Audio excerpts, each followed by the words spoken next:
Good afternoon students. Vision classes में आपका हार्दिक स्वागत है। हमारे चैनल को लाइक करें, शेयर करें और सब्सक्राइब करें।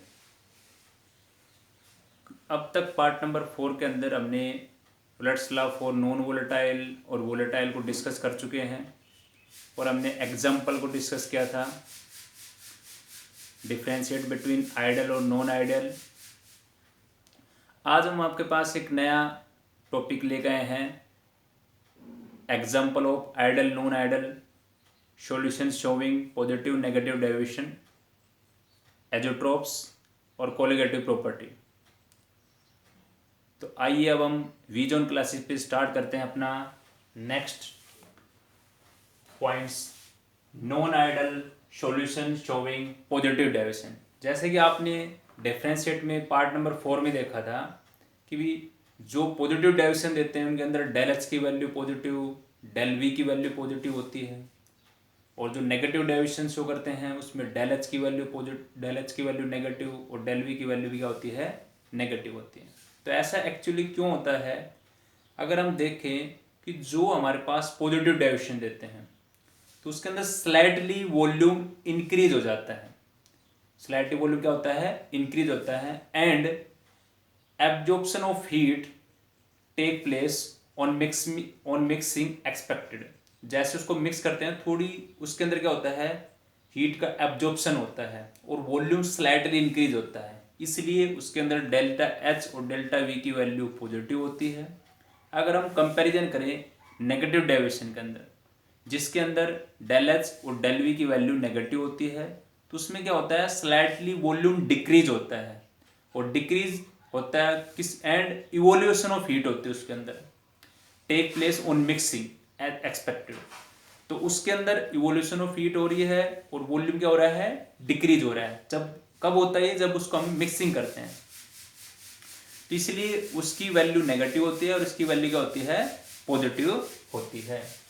अब आज हमने लिख रखे हैं कुछ एग्जाम्पल, कि कुछ एग्जाम्पल है ethyl alcohol plus cyclohexane, acetone plus carbon disulphide, ethyl alcohol plus water, carbon tetrachloride plus chloroform, carbon tetrachloride plus benzene. ये एग्जाम्पल हैं जो शो करते हैं पॉजिटिव डेविएशन को। अब ध्यान रखेंगे, और एक बात इंपॉर्टेंट सी है इसके अंदर कि आपको ये बात भी ध्यान रखनी है कि कैसे हम बताएंगे कि ये कैसे पॉजिटिव डेविएशन देते हैं। देखो, अगर मान लो मेरे पास एक एग्जांपल ये लेता हूं मैं, इथाइल अल्कोहल प्लस साइक्लोहेक्सेन।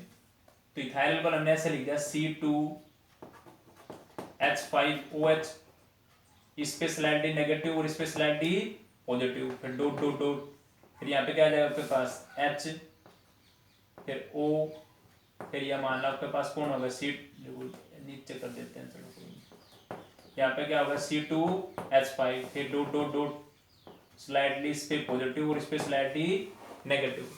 तो आप देख रहे हो ये इनके बीच में क्या है, ये हाइड्रोजन बॉन्डिंग है। तो ऐसे ही इथाइल अल्कोहल के मॉलिक्यूल जुड़ते जाएंगे।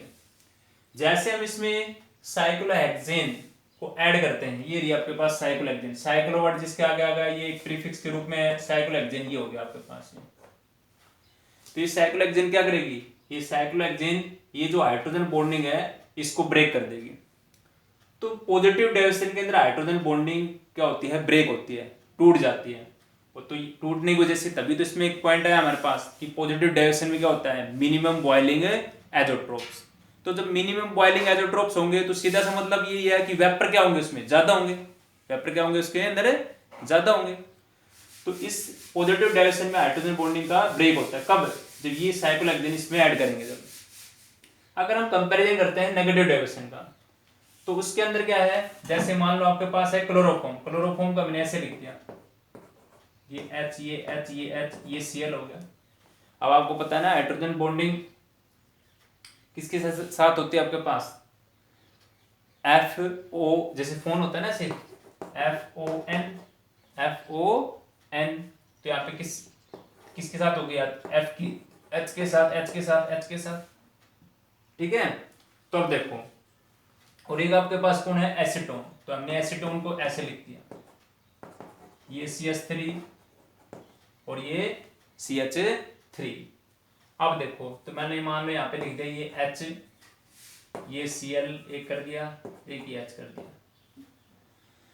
तो ये ऑक्सीजन और ये हाइड्रोजन क्या बना लेगा अपने बीच में, हाइड्रोजन बॉन्डिंग। तो जब नेगेटिव डायरेक्शन के अंदर हाइड्रोजन बॉन्डिंग का फॉर्मेशन होता है, तो हाइड्रोजन बॉन्डिंग बनेगी तो क्या होगा, मैक्सिमम बॉइलिंग एजोट्रोप। और जब मैक्सिमम बॉइलिंग एजोट्रोप्स होगा तो इसकी वजह से क्या बनेंगे, वेपर क्या होंगे इसके अंदर, डिक्रीज होंगे। वेपर क्या बनेंगे, डिक्रीज होंगे। इसलिए तो क्या है, नेगेटिव डायरेक्शन में जो कर्व आ रही थी वो डाउनवर्ड आ रही है और पॉजिटिव डायरेक्शन में अपवर्ड की तरफ थी, मतलब ऊपर उठी हुई है सारी। तो इसमें हाइड्रोजन बॉन्डिंग बनती है और इसमें हाइड्रोजन बॉन्डिंग ब्रेक होती है। दूसरा, काफी टाइम जरूर नहीं, कुछ एग्जाम्पल के अंदर हाइड्रोजन बॉन्डिंग का फॉर्मेशन हो, कुछ हमारे पास होता है इसके अंदर इंटरेक्शन। इंटरेक्शन मतलब जो सोल्यूट सोलवेंट का इंटरेक्शन ग्रेटर हो सकता है, सोल्यूट सोल्यूट, सोलवेंट सोलवेंट से। तो अगर इंटरेक्शन ग्रेटर, और वो ध्यान रखेंगे हमने इसी में बता रखा है कि इंटरेक्शन ग्रेटर किस में होता है, नेगेटिव डेविएशन में, और इंटरेक्शन लेस किस में होता है, पॉजिटिव डेविएशन में। तो इसमें इंटरेक्शन ही कम होगा, लेस, तो इसका मतलब सीधा सा वो बात ये, वो कौन सा डेविएशन देगा, पॉजिटिव। और जिसमें इंटरेक्शन क्या होगा, ग्रेटर, तो वो कौन सा देगा, नेगेटिव डेविएशन। तो ये हमने समझा एग्जाम्पल से कि कैसे हमने डिफरेंशिएट किया है एग्जाम्पल से पॉजिटिव डेविएशन और नेगेटिव डेविएशन को, जो किसने दिया है, नॉन आइडियल सॉल्यूशन ने। आइए अब हम जानते हैं नेक्स्ट के अंदर एजोट्रोप्स क्या होता है।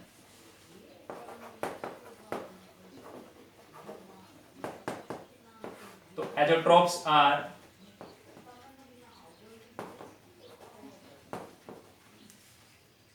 Binary mixture. Azeotropes are binary mixture. अब देखो एजोट्रोप एक बाइनरी मिक्सचर, जैसे मैंने एक एग्जांपल लिख रखा है यहाँ पे C2H5OH प्लस H2O। तो एक ये कंपोनेंट है, एक ये कंपोनेंट होगा, तो क्या होगा, एक बाइनरी मिक्सचर होगा जिसमें composition same composition in liquid, same composition liquid and vapour phase, same composition in liquid phase, liquid and vapour phase and boil at constant temperature, boil at constant temperature. इनकी composition कैसे, जैसे ethyl alcohol वो कितना है 95.4% और ये कितना है 4.6%। तो ये कंपोजिशन क्या होगी इस बाइनरी मिक्सचर की, फिक्स होगी। दूसरी बात अगर करते हैं तो इसी तरह, ये तो डेफिनेशन होगी एजोट्रोप की। तो एजोट्रोप में क्या था, एक बाइनरी मिक्सचर है जिसमें same composition in liquid and vapour phase, और जो बॉयल होता है लाइक ए प्योर लिक्विड की तरह एक कांस्टेंट टेम्परेचर पे, तो उसको बोलते हैं एजोट्रोप्स। अब एक हमारे पास दो अलग अलग डेफिनेशन बनती है इसमें, एक आता है मिनिमम बॉइलिंग एजोट्रोप्स और एक आता है मैक्सिमम बॉइलिंग एजोट्रोप्स। तो ध्यान रखेंगे, जो आपके पास मिनिमम बॉइलिंग एजोट्रोप है उसके अंदर क्या होता है, these are the binary mixture whose boiling point less than the either of two component। कहने का मतलब इसमें जो मिनिमम बॉइलिंग एजोट्रोप्स आएगा उसकी वैल्यू जो है, जो आपके दो कंपोनेंट है बाइनरी मिक्सचर में, दो कंपोनेंट है, उससे कम आएगी। कैसे कम आएगी, देखो इथाइल अल्कोहल की वैल्यू कितनी है 351.3 केल्विन, और वाटर का तो आपको पता ही है बॉइलिंग कितना होता है 373 की। और ये जो मैंने परसेंटेज में लिख रखा है ये इसी कंपोजिशन है भाई, 95.4% इथाइल अल्कोहल है, तो बच गया वो कितना बच गया, वाटर 4.6%। तो ये MBA नहीं है, इसका मतलब है मिनिमम बॉइलिंग एजोट्रोप्स। तो इसकी जो वैल्यू आती है वो कितनी आती है 351.15, जो क्या है, ये जो वैल्यू है इस कंपोनेंट से क्या है, लेस है, क्योंकि अगर कंपैरिजन करके देखो ये इस कंपोनेंट से कैसे लेस है, 351.1 है, बट यहाँ पे क्या है 0.3 है, इसका मतलब ये वैल्यू बड़ी हुई ना, ये तो ऑटोमेटिक दिख ही रही हो आपको 373 है। तो मिनिमम बॉइलिंग एजोट्रोप में जो बाइनरी मिक्सचर हमारे पास है, ये वाला बाइनरी मिक्सचर, उसका जो बॉइलिंग पॉइंट है less than either of two component. तो मतलब बाइनरी मिक्सचर का जो बॉइलिंग पॉइंट है मतलब ये वाला हमारे पास मिनिमम बॉइलिंग एजोट्रोप्स। तो ये तो था हमारे पास मिनिमम बॉइलिंग। उसके बाद आता है मैक्सिमम बॉइलिंग एजोट्रोप्स। डेफिनेशन इसकी बिल्कुल सेम है, आपने आप खुद राइट डाउन करोगे आप बस मैं थोड़ा बता देता हूं आपको इसमें कैसे आएगा। मिनिमम बॉइलिंग एजोट्रोप में डेफिनेशन आएगी, these are the binary mixture whose boiling point, जहां वर्ड हमारे पास लेस आ रहा है वहां पे आ जाएगा more than the either of two component. इसमें मोर आ जाएगा, बस मोर, मैक्सिमम में मोर और मिनिमम में लेस। अब देखो यहां पे हम देखते हैं, जैसे हमने एक एग्जांपल लिया है H2 प्लस HCl। H2O का जो बॉइलिंग पॉइंट है वो कितना 373 केल्विन है, और जो HCl है इसका कितना है आपके पास 118 है। बट ये हमने जो लिखा है 383, ये है 383, ये क्या है इसका मैक्सिमम बॉइलिंग एजोट्रोप, जो क्या है आपकी बार मोर, मोर का मतलब इससे ज्यादा है। देखो 383 ज्यादा किससे 373 से भी, और किससे भी ज्यादा है 188 से। ये हमने ऐसे नहीं कर रखा है, इसको ऐसे प्लस करके ये वैल्यू लेके आते हैं, ऐसा नहीं है बिल्कुल। तो जो हमारे पास ये वैल्यू फाइंड आउट करके ले गए हैं 383, ये वैल्यू जो है मैक्सिमम बॉइलिंग एजोट्रोप वो इस कंपोनेंट से और इस कंपोनेंट से दोनों से ज्यादा है, तो वो आता है हमारे पास मैक्सिमम बॉइलिंग एजोट्रोप्स। एक एग्जांपल और देखते हैं, जैसे H2 प्लस HNO3। अब कंपोजिशन जैसे मान लो मैंने इसमें कंपोजिशन फिक्स होती है, जैसे HNO3 का नाइट्रिक एसिड की कंपोजिशन हमने ले लिया 68%, ये 68 ले लिया। जैसे 32% तो ले लिया हमने कौन वाटर, और 68% कौन ले लिया HNO3। तो ये कंपोजिशन है इसकी, डेफिनेट कंपोजिशन होती है इनकी, चाहे वो लिक्विड में हो चाहे वेपर में हो। डेफिनेट कंपोजिशन है, हीट लेके प्योर लिक्विड कांस्टेंट टेम्परेचर पे बॉयल होते हैं ये। तो हमने इस मिक्सचर में ये लिया है। अब देखते हैं जो हमारे पास मैक्सिमम बॉइलिंग एजोट्रोप कितना आता है इसका 393.5 के, जो क्या है मोर है, किससे, इससे देखो कंपैरिजन करो 373 से भी, और इसका इससे कंपैरिजन करते हैं 359, तो ये 359 से ज्यादा ही है ना। तो ध्यान रखेंगे जो मैक्सिमम बॉइलिंग एजोट्रोप है उसमें हमारा जो बाइनरी मिक्सचर है उसका जो बॉइलिंग पॉइंट है वो मोर देन होता है आइदर ऑफ टू कंपोनेंट से। तो ये था मेरे पास मैक्सिमम और मिनिमम बॉइलिंग एजोट्रोप। तो ध्यान रखें इंपॉर्टेंट डेफिनेशन है, एजोट्रोप काफी बार पूछी जाती है ये। अब हम नेक्स्ट में देखते हैं अपनी कोलिगेटिव प्रॉपर्टी को।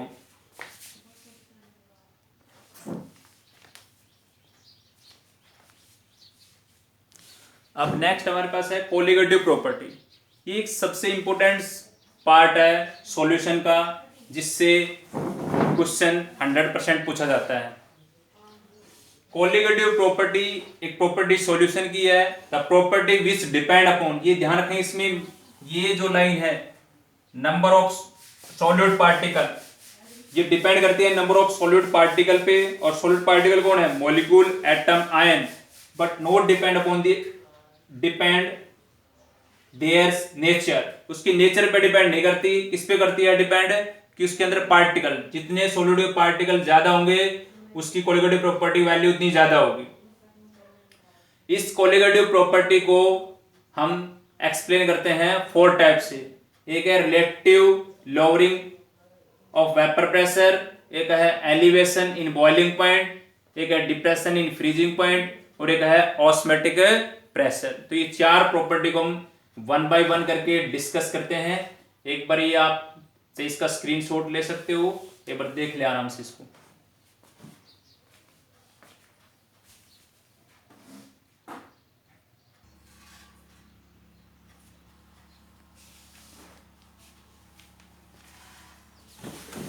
अब हम नेक्स्ट में देखते हैं, फर्स्ट प्रॉपर्टी हमारे पास है relative lowering of vapour pressure.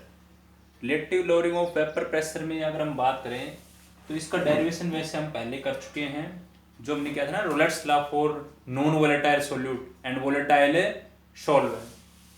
तो एक्चुअली जो हमने वही लिख रखा है कि जैसे मान लो आपके पास एक कंटेनर है जैसे ये, और इसमें आपने क्या ले रखा अपना कोई प्योर सॉल्वेंट है, ठीक है, जो कैसा एक वोलेटाइल है। जब उसमें हम ऐड करते हैं किसी नॉन वोलेटाइल सॉल्यूट को, जैसे मान लो आपने ऐड कर दिया शुगर को, ऐड कर दिया, तो नॉन वोलेटाइल सॉल्यूट को ऐड करते हैं किसी वोलेटाइल सॉल्वेंट में, तो decreasing the escaping tendency of solvent molecule from the surface of A solution. मान लो हमने उस दिन बताया था आपको, पहले मान लो प्योर सॉल्वेंट है, इसको तो मान लो इस थर्मोस्टेट के अंदर हीट किया हमने और इसके अंदर वेपर बन रहे थे आपके पास कितने 1 2 3 4 1 2 3 4 5 6 7 थे। ठीक है, जैसे हमने इसमें ऐड कर दिया, क्या ऐड कर दिया, नॉन वोलेटाइल सॉल्यूट, तो ये जो इस लिक्विड के सरफेस से जो वेपर क्रिएट हो रहे थे अब वो क्या हो जाएंगे, कम हो गए, मान लो 3 कम हो गए ऐसे। तो वही तो है कि क्योंकि कुछ जो सरफेस एरिया था वो किसने ऑक्युपाई कर लिया, जो हमने नॉन वोलेटाइल सॉल्यूट इसमें ऐड किया था उसने कुछ सरफेस को क्या कर लिया, ऑक्युपाइड कर लिया। तो उसकी वजह से जो इस लिक्विड के सरफेस से जो वेपर बनने थे वो क्या हो गए, डिक्रीज हो गए। उसी को हम इससे एक्सप्लेन करते हैं relative lowering of vapour pressure. और ये टर्म हमने उसमें डिस्कस भी की थी, जिसको बोलते हैं लोअरिंग वेपर प्रेशर, और ये भी आ जाता है उसको बोलते हैं रिलेटिव लोअरिंग वेपर प्रेशर, जो किसके इक्वल होता है। तो उसमें हमने बताया था कि relative lowering vapour pressure is equal to mole fraction of the, और ये टू वर्ड किसके लिए होता है, सॉल्यूट के लिए, मोल fraction of containing non volatile solute. तो टू वर्ड किसके लिए है, सॉल्यूट के लिए। अब दूसरा एक चीज ध्यान रखेंगे, रिलेटिव लोअरिंग वेपर प्रेशर को जिस मेथड से आइडेंटिफाई करते हैं उसका नाम है ट्रांसपिरेशन मेथड, और एक नाम है ओस्ट-वाल्कर डायनेमिक मेथड। दूसरा, ये जो फॉर्मूला हमने लिख रखा है ये कब काम करेगा, only for very dilute solution. अगर डाइल्यूट सॉल्यूशन है उसके लिए ये काम करेगा। और ये कैसे आपको लिखना है, जैसे ऐसे लिखेंगे, पी नोट क्या था, वेपर प्रेशर ऑफ प्योर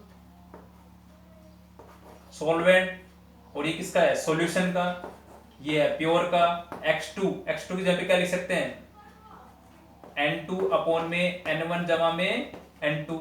जब ये वेरी डाइल्यूट होगा तो क्या होगा, n2 less less less than n1, तो इसको क्या कर देंगे, नेग्लेक्ट। तो हमारे पास फॉर्मूला क्या बच जाएगा, n2 अपॉन में n1 बच जाएगा, n2 अपॉन में n1। तो ये फॉर्मूला बच जाएगा आपके पास जब वेरी वेरी डाइल्यूट सॉल्यूशन हो। और अगर ध्यान देंगे इसमें, यहाँ पे जब हमें मोलिकुलर मास को डिटरमाइन करना हो, जैसे मैंने n2 जगह पे क्या लिख सकता हूँ, W2 अपॉन में m2, और इस n1 की जगह पे क्या आएगा, W1 इंटू में m1। तो ओवरऑल फॉर्मूला क्या बन गया, P नोट माइनस में PS अपॉन में P note W2 into m1 upon में m2 इंटू में W1। और ध्यान रखेंगे W2 वर्ड हमेशा किसके लिए होता है, सॉल्यूट के लिए। ये है मास ऑफ सॉल्यूट, ये क्या आपके पास, पहले ये देख लेते हैं, ये है मास ऑफ सॉल्यूट, ये है मोलिकुलर मास ऑफ सॉल्यूट, ये है मास ऑफ सॉल्वेंट, ये है मोलिकुलर मास ऑफ सॉल्वेंट। तो ध्यान बताएंगे W2 कौन है आपके पास, W2 आपके पास है मास of solute, mass of solute. दिखाई दे रहा है आपको, एक मिनट रुको।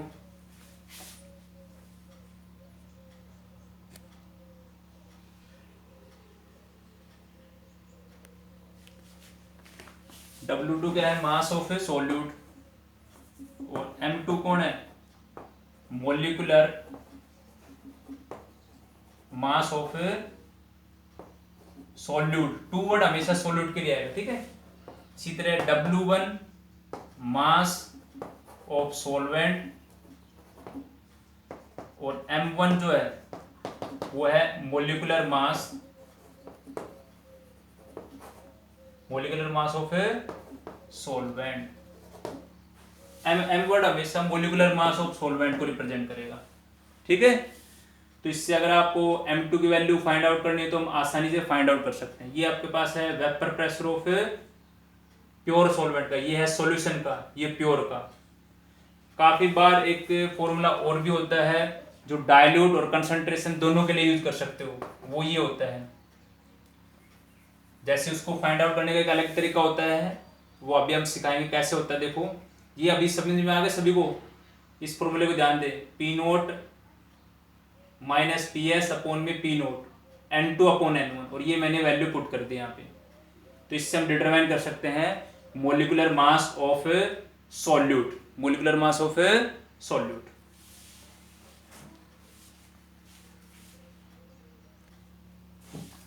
तो दूसरा एक फॉर्मूला है जो डाइल्यूट और कंसंट्रेटेड दोनों के लिए होता है, वो होता है पी नोट माइनस में पी एस अपॉन में P S N two upon में N one, N two upon में एन वन। ये दोनों के लिए, डाइल्यूट के लिए भी और कंसंट्रेटेड कोई भी सॉल्यूशन उसके लिए यूज करते हैं ये वाला। ये भी आता है, डेरिवेशन बिल्कुल आसान है। कैसे करेंगे, इस टर्म को उल्टा कर दो, मतलब पी नोट को ऊपर और इस टर्म को नीचे कर देंगे, इसी तरह इसको चेंज कर देंगे। फिर जब आते हैं डेरिवेशन हम बाद में आगे नेक्स्ट टाइम करवाएंगे, अभी वीडियो ज़्यादा बड़ी हो जाएगी फिर ये। तो डाइल्यूट कंसंट्रेटेड के लिए ये और वेरी डाइल्यूट सॉल्यूशन के लिए इसका यूज करते हैं। Thank you for watching vision classes.